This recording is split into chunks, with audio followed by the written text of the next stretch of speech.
হ্যাঁ জাগাইতে পারবেন আপনি এখন আপনি 30,000 দিলেও কেবিন পাইবেন না। হ্যাঁ আশাআশি করে এরা কেবিন লইবে এরকম আশাআশি করে। ভাড়া নরমালি ভাড়া আছে 2,500 3,000 টাকা, কিন্তু এই জায়গায় 10,000 টাকা চাচ্ছে। আমাদের কেবিন ভাড়া 1400 টাকা আর হলো 2500 টাকা না হয়। আমাদের কাছে অনেকগুলো অভিযোগ আছে এবং রেকর্ড আছে। না, এটা কোনো মোটেই সত্য না, এগুলো ভুল। এগুলো ভুল। তাহলে আমাদের কাছে যে যাত্রী অভিযোগ করেছে সরাসরি সেই বিষয়ে আপনি কি বলবেন?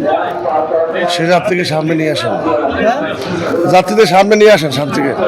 আমি কেবিন চাইছি, আমার 10,000 টাকা লাগবে, দুইটা দেবে টিকিট দেবে। ভাড়া নরমালি ভাড়া আছে 2,500 3,000 টাকা, কিন্তু এই জায়গায় 10,000 টাকা চাচ্ছে। আমি এই কেবিন চাইছি, ওই কেবিন মনে করেন যে 500 টাকা ভাড়া। আমরা কয়টা টিকিট দেবো, 5টা টিকিট দেবো, 10,000 টাকা ভাড়া চায়। হ্যাঁ জাগাইতে পারবেন আপনি এখন আপনি 30,000 দিলেও কেবিন পাইবেন না। ওরা আমাকে দেশি লোক, আমরা সবসময় এই লঞ্চে যাই। তাহলে আমরা কি তাহলে হ্যাঁ আমাকে জিম্মি করে নিয়েছেন, এরা দিয়ে আরো জিম্মি খার 30,000 দিন পাইবেন আপনি যে কেবিন দেবো আর কি কম করেন। এখন আমরা কেবিন টাকা বেশি চাই দেখি আমরা সাইডে বসি। এখন না কেউ করিনি, এখন আমরা ওই হ্যাঁ আশাআশি করে এরা কেবিন লইবে এরকম আশাআশি করে। এখন তো একটু বেশি নেই, এখন টাকা বেশি নিচ্ছে আসলে। আগে তো 2500 3,000 ছিল, এখন প্রায় ডাবল। আমাদের কাছে এই কেবিনটা 6,500 টাকা ভাড়া চাইছিল, পরে 5,000 টাকায় তাদের সাথে আমাদের মানে রফা দফা হয়, পরে 5,000 টাকায় ঠিক হচ্ছে আর কি। এমনিতে অন্য সময় আর কি এই যে ঈদ ছাড়া এমনিতে 2500 বা 3,000 এর মধ্যে কন্টিনিউ করে তারা। যেই লঞ্চে যাই, লঞ্চে কোনো লঞ্চে বলে যে একটা কেবিন আছে, একটা কেবিন কত বলছে যে আগের কেবিনগুলো সব ভাড়া হয়ে গেছে, একটা কেবিন আছে ওইটা নিতে পারেন 5,000 টাকা। অর্থাৎ একটা কেবিন রেগুলার হয়েছে যেমন সিঙ্গেল কেবিন 1,000 টাকা, ডাবল কেবিন হলে 2,000 টাকা।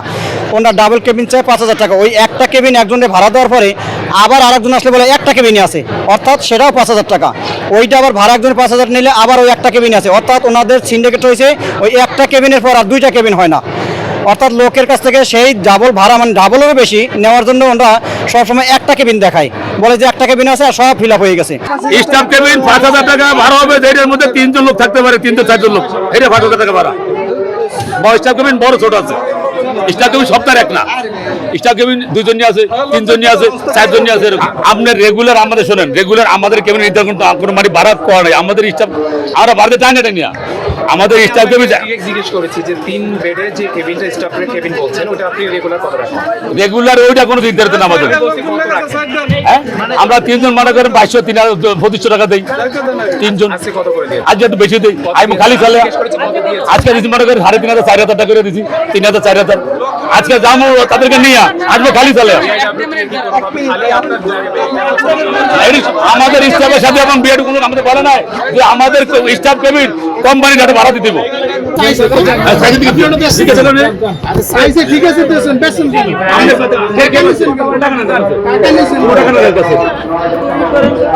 আমরা কেবিনের সাইডে বসে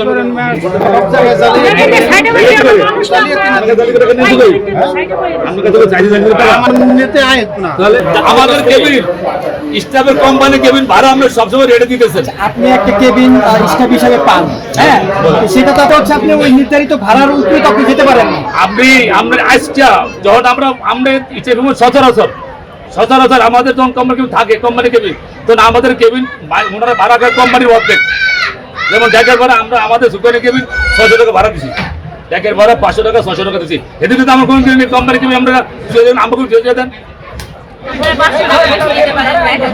আমরা না না আমাদের যেটা নিয়ম আমরা যাত্রীকে বলে দিই, আমরা ওর ভাড়া নেই না, আমরা তাদের কাছে থেকে ভাড়া নিই।